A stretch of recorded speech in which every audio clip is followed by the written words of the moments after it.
Secara jujurnya saya tidak merasa tekanan itu dari segi saya sebagai seorang wanita. To me gender is not a factor at all. Tetapi tekanan itu atas dasar jawatan itu, kerana tentu sekali jawatan itu menuntut satu adalah merupakan satu tanggungjawab yang besar. Jadi sama ada seorang wanita atau seorang lelaki memegang jawatan ini, sama saja pada saya. Responsibility itu, tanggungjawab itu harus dilaksanakan sebaik mungkin.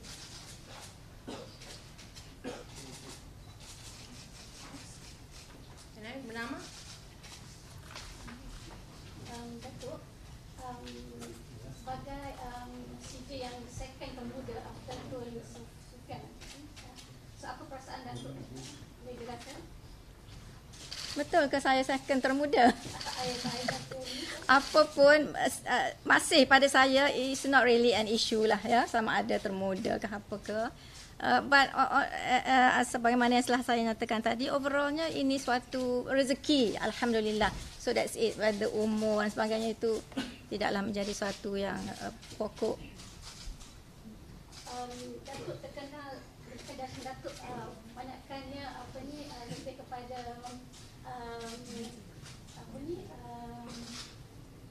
dissenting judgement. So adakah Datuk rasa kriteria menjadi top judge mesti ada dissenting judgement?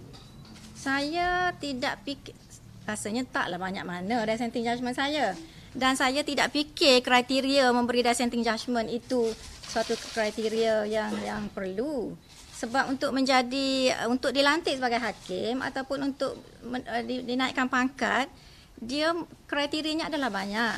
Ya, tentu sekali lah independence, kebolehan untuk memutuskan secara cuma berdasarkan keterangan dan fakta yang ada di hadapannya tanpa mengambil kira faktor-faktor lain. Itu penting, integriti, ya. Dan tentu sekali competent and having a fair, good knowledge of the law.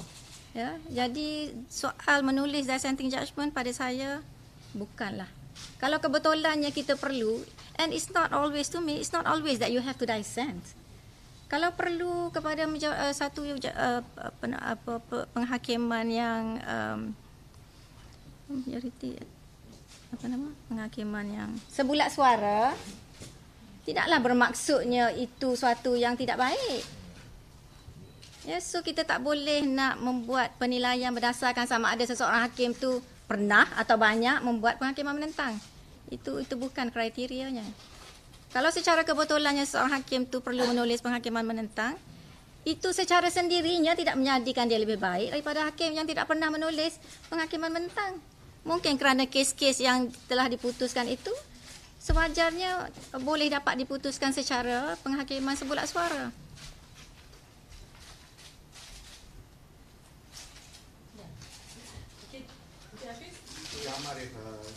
Berkaitan dengan persoalan tadi tentang dissenting judgement, two of your judgments have been affirmed by the High Court. How do you feel about it? Penghakiman yang mana? Dissenting judgement. Yang mana? Kes Kapal Singh dan By the Federal Court. By the Federal Court. Yeah. And also kes Indira Gandhi tentang tangkapan tu. Sejujurnya saya rasa bukan saya seorang saja. Saya percaya ramai hakim apabila kita telah mendengar kes dan kita telah membuat keputusan, kita sebenarnya tidaklah berapa concern ataupun gusar tentang sama ada penghakiman kita itu akan disahkan atau akan diakaskan oleh Mahkamah Atasan. Sebab pada kita telah membuat, telah melaksanakan tanggungjawab kita. Jika kebetulannya keputusan kita itu disahkan, bermaksudnya Mahkamah Atasan bersetuju dengan pemahaman kita dan pendirian kita dengan prinsip undang-undang, itu sahaja. So maksud kata secara kesimpulannya, tidaklah bermakna kalau keputusan sesuatu hakim itu disahkan oleh Mahkamah Atasan, judge should be particularly overjoyed. Ya, itu cuma satu proses yang biasa. Yang mana, if I can tanya a personal question, I mean, in the sense that you are among the junior federal court judges. Yes. Ascended to the federal, Right. Being a federal court chief justice. So, how do you feel by passing a lot of your senior brother and sister judges in this placed in this position? Well, pertama sekalinya ini bukan suatu jawatan yang dipohon. Ya, ini adalah rezeki ketentuan Allah Subhanahu Wa Taala.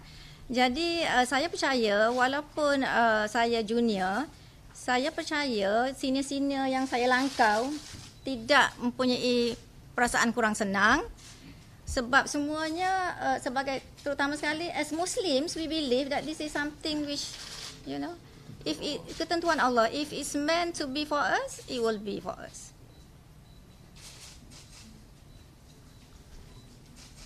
Yang Arif juga ada kata tentang bringing reform, planning reform in terms of consulting the four of your brother and sister judges. Any particular area yang you rasa nak? At this point, what I can say is that apa-apa reform yang telah dimulakan oleh Tan Sri Richard Malanjum, kita akan teruskan. Kita akan teruskan, dan yang selebihnya mana yang masih di peringkat infancy example, dan kita akan mulakanlah ataupun baik, menambah baik dan sebagainya. Apa yang belum, kalau nak disebutkan perkara-perkara yang baru, itu yang saya katakan tadi, saya perlu duduk bersama yang ma'arif yang lain sebelum saya dapat memutuskan apakah bidang atau area mana yang perlu buat pembaharuan. But I believe as of now, banyak lagi perkara-perkara yang telah dimulakan oleh Tan Sri Richard yang perlu kita teruskan, ya. Arif, tentang yang pujian yang Arif terima daripada Tan Sri Azmin, adakah ni mungkin kriteria baru untuk all judges to write very short and concise judgment? Bukan, saya tidak rasa itu new kriteria. Dari masa ke semasa sebagai hakim-hakim, kita sering mendapat guidance daripada Ketua Hakim Negara juga. Dan saya masih ingat ketika saya di Mahkamah Rayuan juga, Presiden Mahkamah Rayuan ketika itu juga memberikan pandangannya bahawa tidaklah perlu untuk setiap kes kita menulis alasan-alasan yang panjang. Jadi itu bukan new criteria. Okay, can we move to NST? What are the main challenges that you foresee when in your case? New challenges? What are the main challenges? Main challenges, what I can foresee, well, maybe to maintain the public confidence of judiciary, and the other one probably to manage the negative perception of the public.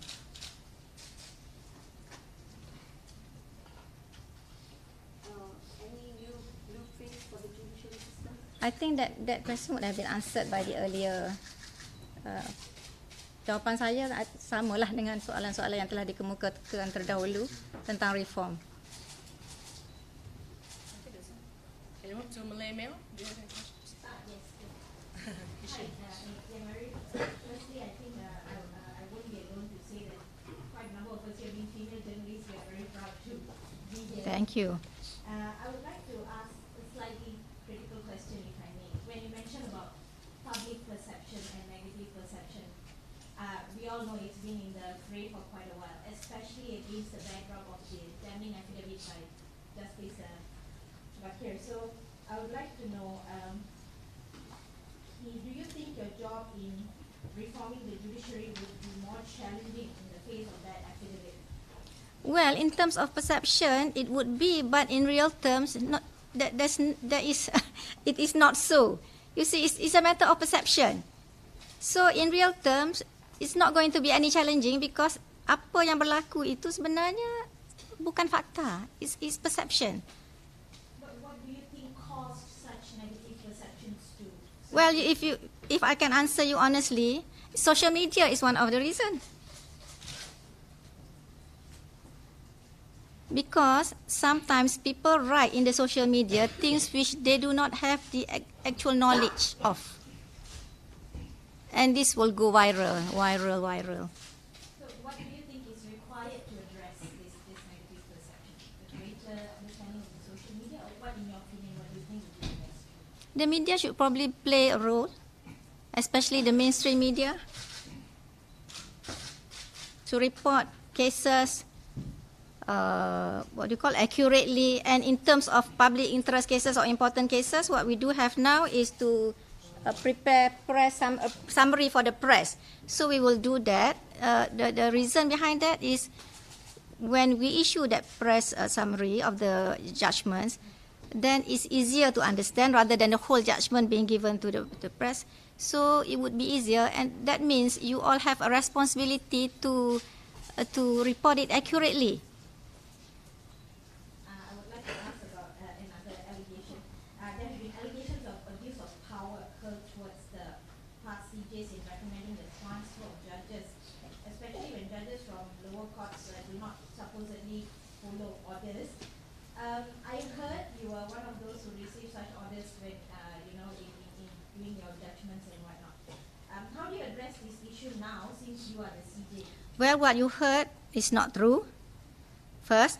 Second, why do we need to go back to the things which had happened in the past? I think we should move on, if at all there was any truth in it. But I must say that what you heard about me getting that order was not true. And if I may say this, the transfer of judges, especially in the lower courts, is not in the domain, or is not actually the job scope of the Chief Justice. The matter of transfer, especially amongst the officers in the lower court, or judges, sessions judges, magistrates, that is a matter between the Chief Registrar after consultation with the Chief Judge of Malaya or the Chief Judge of Sabah and Sarawak. So the CJ has nothing to do with the transfer of officers, because I was a Chief Registrar before. I never had to go and deal with the Chief Justice in terms of transfer of officers. No. So that definitely is not a correct position, what we were saying. I would like to ask about disparities.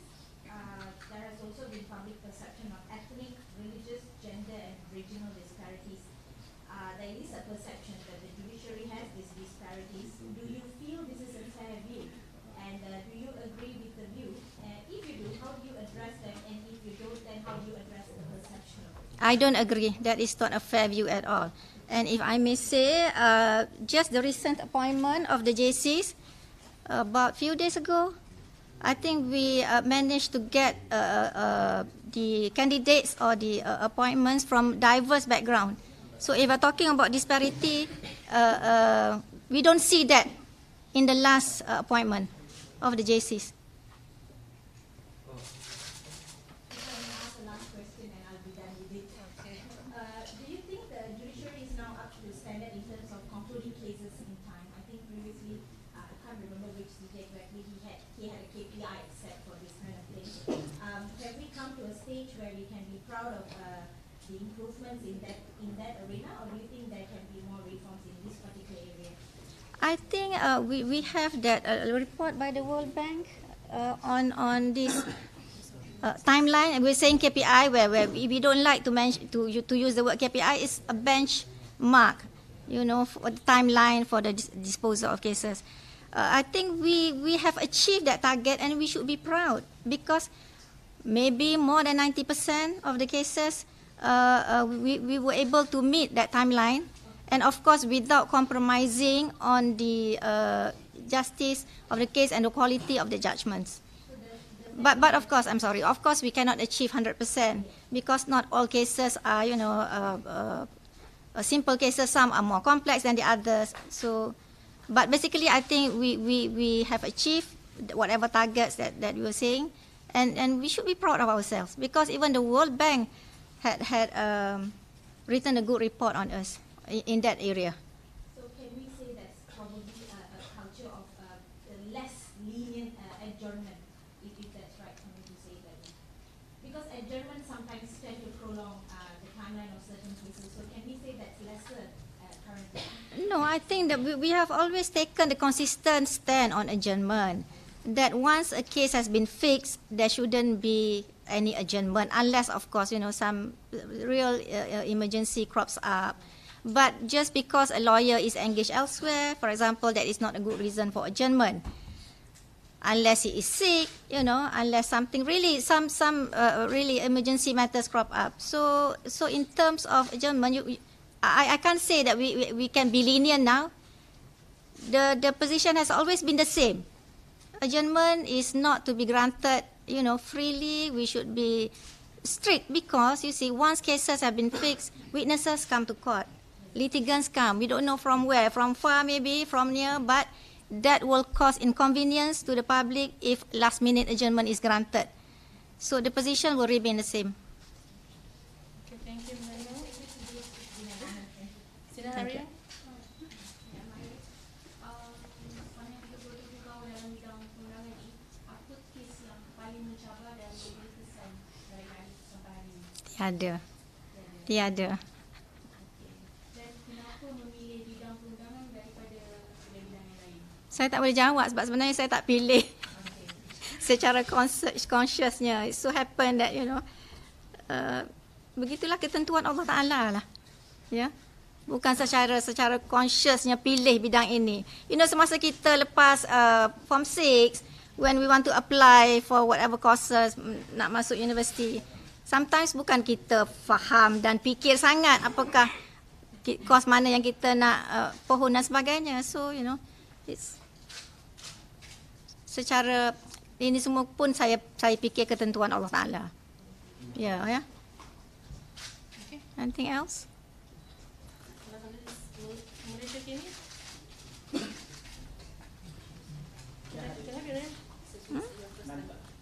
Sorry? Your position on government plan to set up RCI on duty. Oh, on the RCI. Well, the government has already decided to set up the RCI. Our position is this. What would happen next? We will have to wait. What would be the next step to be taken by the government? Because it is in the government's hand.